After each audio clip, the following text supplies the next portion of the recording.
The Giants travel out to PNC Park to take on the Pittsburgh Pirates here in mid-April, as the Buccos are going to be sending out their new right-hander in Julio Teheran, making his third start of the season, and he'll be opposed by the left-hander in Chris Sale, making his fifth start of the season. We'll start things off bottom half of the first inning, where Chris Sale went straight to work. Strikes out Kevin Newman for the first batter of the game. Next batter up, it's Bryan Reynolds going down on the inside fastball, and after that, Gregory Polanco whiffing through the high fastball. Sale strikes out the side to start off his day on the hill.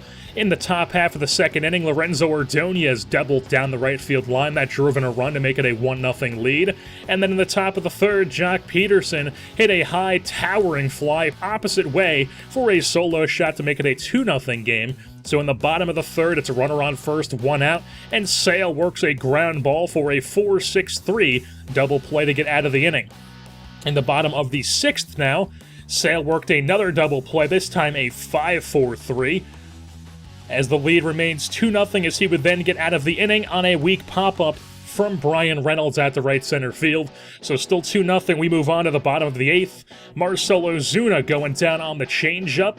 Next batter up is the pinch hitter in Ender Inciarte. Comes to the plate, lefty on lefty action. He goes down looking on the fastball up and in.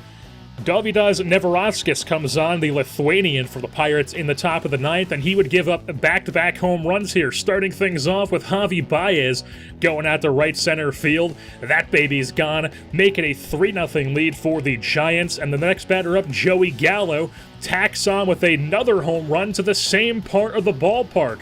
Right center field, this one just barely got out of here, but it still counts. A 4-0 lead for the Giants as they take this one into the bottom of the ninth, as the Lithuanian completely blows the game for the Pirates. Chris Sale still on the hill in the bottom of the ninth, going for the complete game shutout. Strikes out Schwartz for the first batter. Next batter up is Newman, and then it brings up Bryan Reynolds on the 117th pitch of the game from Chris Sale. He ends the game just how he started it, by striking out the side. Chris Sale, a complete game shutout in this outing. Struck out 13 batters on the day, only allowed 2 hits, and only walked 2 batters as well. Joey Gallo was 2 for 3 on the day with a home run and a double. Javi Baez had a solo shot. Jock Peterson had a solo shot, and Lorenzo Ordonez was 2 for 4 with an RBI double. In between games, the injury bug has bitten the Giants as Gilberto Fuentes finds himself on the 10-day IL with a shoulder inflammation. He's out for 1 to 2 weeks, and as a result, Keith Cloud has been called up from AAA Sacramento to take his place on the roster while he recovers. It's also worth mentioning that Chris Sale is actually the ERA leader in the National League early on through this 2024 campaign. And we've got some Interleague play on tap as the Giants travel up to Canada to take on the Toronto Blue Jays. On the hill for the Blue Jays is Austin Gomber, making his 5th start of the season with his 7.45 ERA. He will be opposed by the left-hander from Barnegat, New Jersey, in Jay Groom. Take a look at the Giants lineup 1-9 on the day, as well as the opposing Blue Jays lineup 1-9. We'll start things off top half of the first inning, where Elliot Ramos is going to deliver with a leadoff home run, crushed into those left field bleachers. A solo shot to kick off the game, 1-0 lead for the Giants. Later in the inning, it's Joey Bart at the dish. He's going to check his swing. That's ball 4, take your base. So he's on first base, brings up Joey Gallo, committing some lefty-on-lefty crime, gets the ball through the right side of the infield. And now first and second, brings up Derek Klauboff, hits a ball into left field. That's going to be a diving catch from Jonathan Davis in left field, and then Bart is not going to be able to get back to first. That's a double play. Still 1-0 onto the bottom of the first, where Alberto Mondesi, the Blue Jays' new shortstop, hits the ball down the left field line and gets the bottom of the first started off with a bang. That's going to be a double, so he's in scoring position automatically. Then a pitch would get away from Austin Meadows away from Joey Bart, allows Mondesi to move at the third base. So the infield's in. Meadows then pops up the shortstop for the first out. After that, it would be Ortiz popping up the right field, not deep enough to get Mondesi home. So 2 down brings up Rowdy Tellez, and he goes down, swinging on the curveball. Groom gets out of the jam. Still a 1-0 game. Bottom of the second, Groom with 2 outs here walks Josh Van Meter. Next batter up is Jonathan Davis. Ground ball to second base. Peter Mooney muffs it, has no play anywhere, so it's first and second. 2 outs still, obviously. Anthony Siegler hits a ball into right field.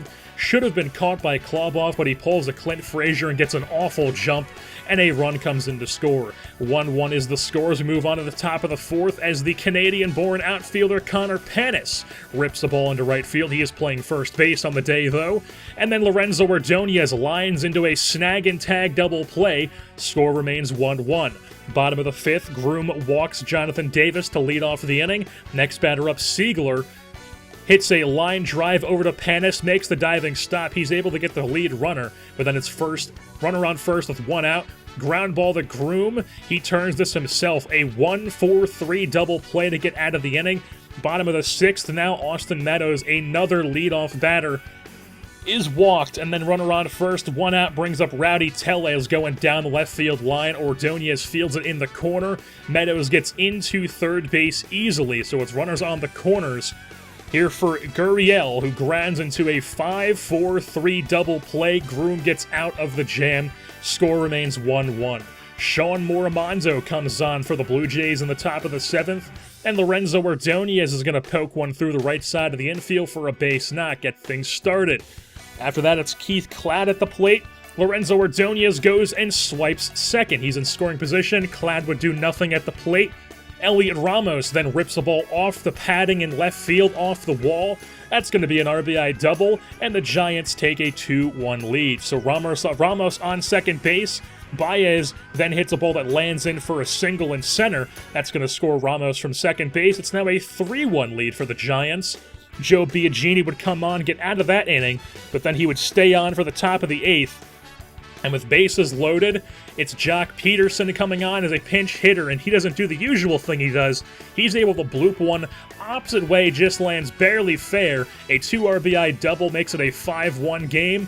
And then we move on to the top of the ninth, where Joey Gallo is going to crush one way out of here. Right field, a solo shot off of Elvis Luciano. Jason Tubman then came on for the bottom of the ninth, and he would strike out Gurriel to end the game as the Giants win this one 6-1 over the Toronto Blue Jays in this interleague matchup.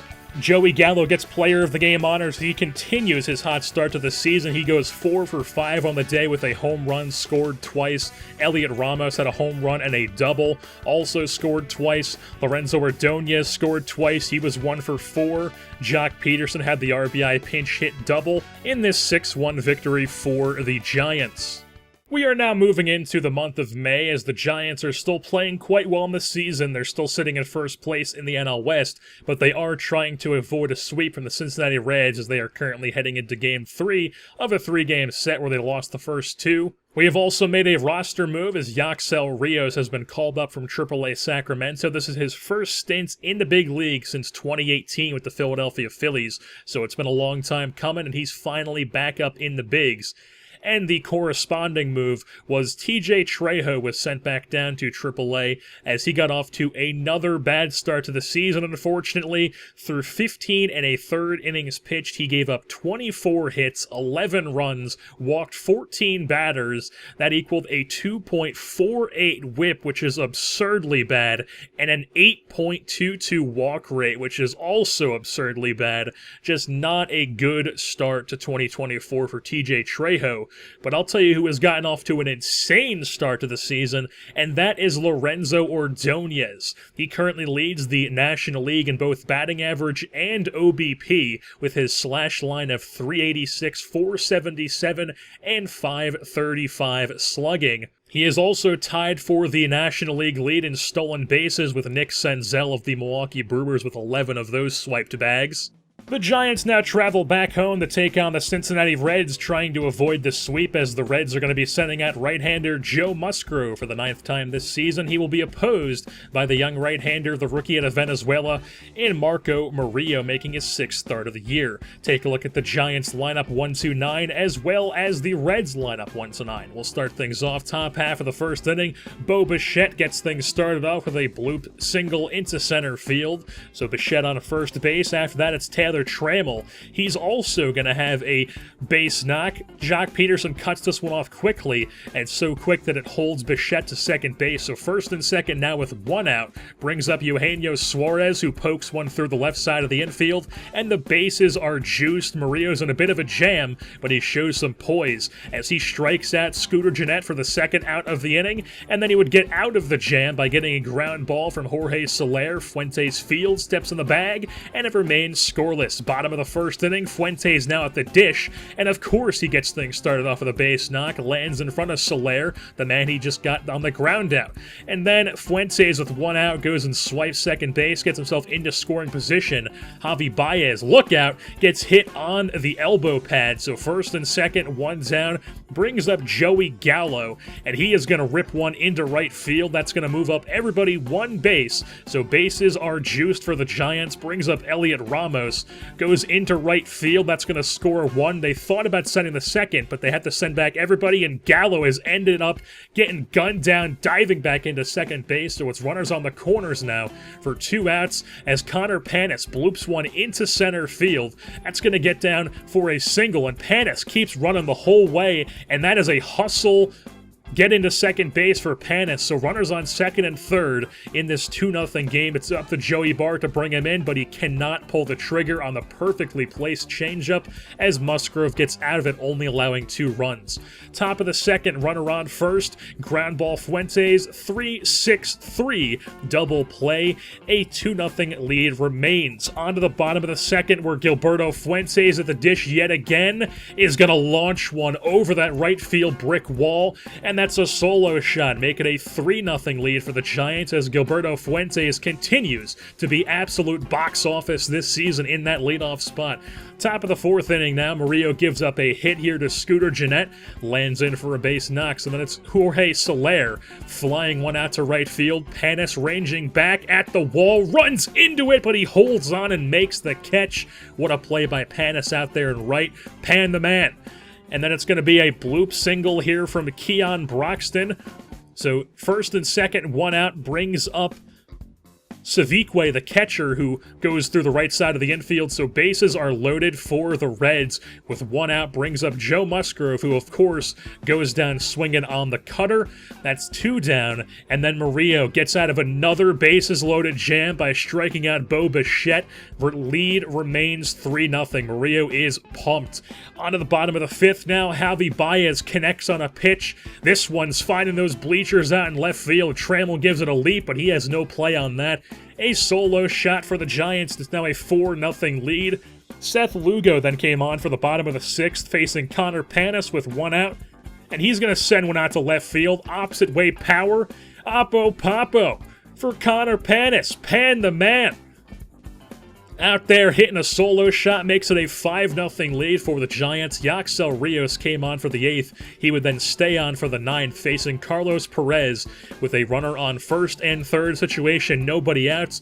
Throws a pitch, gets a ground ball. That's a 6-4-3 double play. A run does come in to score to make it 5-1, but there's now nobody on with 2 outs as Bo Bichette grounds out to third base, and Rios gets out of it, ends the game. Giants win this one 5-1 over the Cincinnati Reds as they manage to avoid the sweep, and they take the finale of the series. Marco Murillo, a fantastic day on the hill for the youngster, gave up 9 hits through 7 and 2/3 innings pitched, but he got out of all those bases-loaded jams he was in, struck out 7 batters, only walked 1 as he managed to not give up a single run despite all those runners on base, and his team wins this game 5-1 over the Reds. So with that being said, that is going to wrap things up here for this edition of the San Francisco Giants franchise. I've been your host, Jerseyborn, and I am saying, Baker Mayfield, forever.